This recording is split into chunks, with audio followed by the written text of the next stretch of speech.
રહ્યા છો Vadodara 24 hours news. હવે જોઈએ અગત્યના સમાચાર। દરેક કોંગ્રેસ કાર્યકર મિત્રોને જણાવવાનું કે આદરણીય રાહુલ ગાંધીને નેતા વિરોધ પક્ષના એઆઈસીસીના આદેશ અનુસાર ઓલ ઇન્ડિયા કોંગ્રેસ સમિતિ દ્વારા નિમાયેલા પ્રભારીશ્રીઓની હાજરીમાં વાઘોડિયા વિધાનસભાના કાર્યકરો જેમ કે ધારાસભ્ય, તાલુકા પંચાયત, જિલ્લા પંચાયત, નગરપાલિકાની ચૂંટણી લડેલા ઉમેદવારો તેમજ તાલુકા, જિલ્લા તેમજ શહેર કોંગ્રેસના સંગઠનના કાર્યકરો તેમજ વિવિધ સેલના હોદ્દેદારોની એક મીટિંગ એઆઈસીસીમાંથી આવેલા પ્રભારીઓની હાજરીમાં આપવામાં આવેલ, જેમાં ચામુંડા નગર નંદશ્રીમાં રાખેલ છે। આ ઉપસ્થિતિમાં કા પ્રમુખ શ્રી કનુભાઈ ગોહિલ, વડોદરા જિલ્લા કોંગ્રેસ સમિતિ કા પ્રમુખ શ્રી રાજુભાઈ ઠાકોર, વડોદરા તાલુકા કોંગ્રેસ સમિતિ પ્રમુખ શ્રી નારણભાઈ પટેલ, વાઘોડિયા તાલુકા કોંગ્રેસ પ્રમુખ શ્રી વિકાસકુમાર વાઘેલા, વાઘોડિયા શહેર કોંગ્રેસ કનુભાઈ ગોહિલ, જશપાલસિંહ પઢિયાર, એમએલએ ઇમરાનભાઈ, સાંસદ શ્રી કુલદીપસિંહ દુરાજી તમામ લોકો ઉપસ્થિત રહ્યા હતા। અમદાવાદ મ્યુનિસિપલ કોર્પોરેશન અને અમદાવાદ પોલીસ કમિશનર તરફથી આજે અમદાવાદ શહેરના ચંડોળા તળાવમાં મેગા ડિમોલેશન ચાલુ થઈ રહ્યું છે। એ મેગા ડિમોલેશનના અંદર જે પ્રમાણે કાશ્મીરમાં જે ઘટના બની એ દુઃખદ ઘટના પછી સરકારે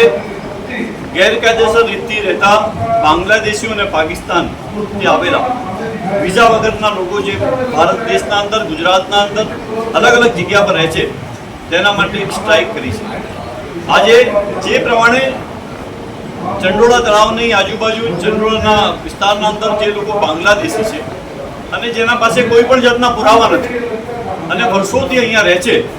એવા લોકોને આઈડેન્ટિફાઈ કરીને જે પુરાવા ન હોય તેવા લોકોને મારા તરફથી અવારનવાર જ્યારે કલેક્ટરની મિટિંગ હોય કે સંકલન સમિતિની મિટિંગ હોય ત્યારે અમે રજૂઆત કરતા હોઈએ છીએ કે આવા લોકોને ડિપોર્ટ કરવા જોઈએ।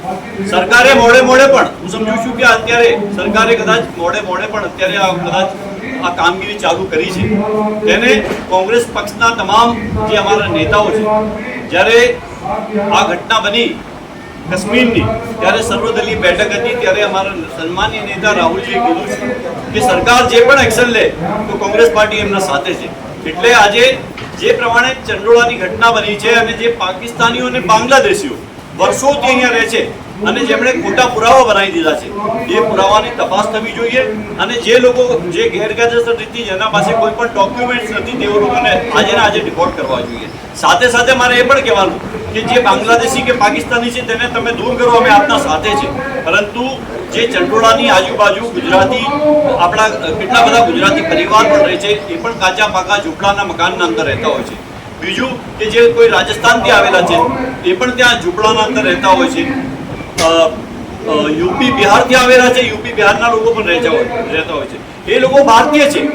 એ લોકોના જે ડોક્યુમેન્ટ છે તપાસીને તેમને સરકારે વૈકલ્પિક વ્યવસ્થા આપવી જોઈએ। સરકારે વૈકલ્પિક વ્યવસ્થા એટલા માટે આપવી જોઈએ કે એઓ ભારતીય છે અને ભારતીય છે એનો હક છે અને સુપ્રીમ કોર્ટની ગાઈડલાઈન છે કે જે વર્ષોથી રહેતા હોય પણ એના ડોક્યુમેન્ટ્સ પૂરા હોય તો એને પોતાની રીતે એને રહેવાનો અધિકાર છે અને એને વૈકલ્પિક વ્યવસ્થા આપવાની જવાબદારી સરકારની છે। એટલે જે બાંગ્લાદેશનો જે પ્રશ્ન છે, પાકિસ્તાનનો પ્રશ્ન છે, તો એ પ્રશ્નના અંદર સખત હું કહું છું કે સરકારે તાત્કાલિક આવા લોકોને જે વિઝા વગર રહેતા લોકોને તાત્કાલિક દૂર કરવા જોઈએ। અને જે પ્રમાણે ચંડોળાના અંદર તમે જોયું કે ચંડોળાના અંદર લોકોએ ગેરકાયદેસર રીતથી ફાર્મ હાઉસ બનાવી દીધા, સરકારી જમીનના ઉપર ફાર્મ હાઉસ બનાવી દીધા, તો સરકારી તંત્ર શું કરતું હતું અત્યાર સુધી? સરકાર કેમ જાગી નહીં? સરકારને પહેલા જાગવાની જરૂર હતી કે આટલા મોટા લોકો ફાર્મ હાઉસ બનાવી દે, લોકો રહે અને 2 લાખ રૂપિયાના મકાનો ત્યાં ભાડે મળે, 2 લાખ રૂપિયાની ત્યાં પાઘડીથી તમને મકાન મળી જાય। તો આ પ્રમાણેની જ્યારે પ્રવૃત્તિ સરકારના સામે આવે છે ત્યારે સરકાર સફાળે જાગતી હોય છે, પરંતુ જે અત્યારે જે મોટા પ્રમાણમાં ડિમોલેશન થઈ રહ્યું છે, જે મેગા ડિમોલેશન થઈ રહ્યું છે એના અંદર મારી સરકારને એ જ વિનંતી છે કે જે પુરાવા જે ભારતીય છે, જે ગુજરાતી છે, રાજસ્થાનથી આવેલા છે, યુપી, બિહારથી આવેલા છે એ લોકોના પુરાવા તપાસીને તેમને યોગ્ય વ્યવસ્થા સરકારે કરવી જોઈએ। અને જે ઇન્ડિયાના અંદર, ભારત દેશના અંદર, ગુજરાતના અંદર જે ગેરકાયદેસર રીતે પાકિસ્તાનથી અથવા તો બિહાર, બાંગ્લાદેશથી આવેલા છે એ બાંગ્લાદેશીઓને તાત્કાલિક સરકારે દૂર કરવા જોઈએ। આદરણીય ખરગેજી, માનનીય રાહુલ ગાંધીજી, જે રીતે ગુજરાતમાં CWCની બેઠક મળી, અધિવેશન મળ્યું અને ત્યારબાદ મોડાસા ખાતે સૌ આગેવાનો સાથે મિટિંગ કર્યા બાદ ગુજરાતમાં સંગઠન અને કાર્યકર્તાઓને પૂછીને કે સંગઠન કેવી રીતે મજબૂત બની શકે, પ્રમુખનું નામ પણ કાર્યકરો વચ્ચેથી આવે અને સંગઠનમાં જે પણ કામ કરવા માગતા હોય એ તમામ લોકોની રજૂઆત સાંભળવા માટે આદરણીય રાહુલજી દ્વારા ગુજરાતમાં સંગઠન સૂજન અભિયાન જે કરવામાં આવી રહ્યું છે એના અંતર્ગત આજે અહીંયા વાઘોડિયા વિધાનસભાની મિટિંગ અહીંયા વડોદરા તાલુકામાં નંદેસરી ખાતે યોજાઈ, જેમાં એઆઈસીસી દ્વારાથી જે મૂકવામાં આવ્યા છે કુલદીપ ઇન્દોરાજી સાંસદ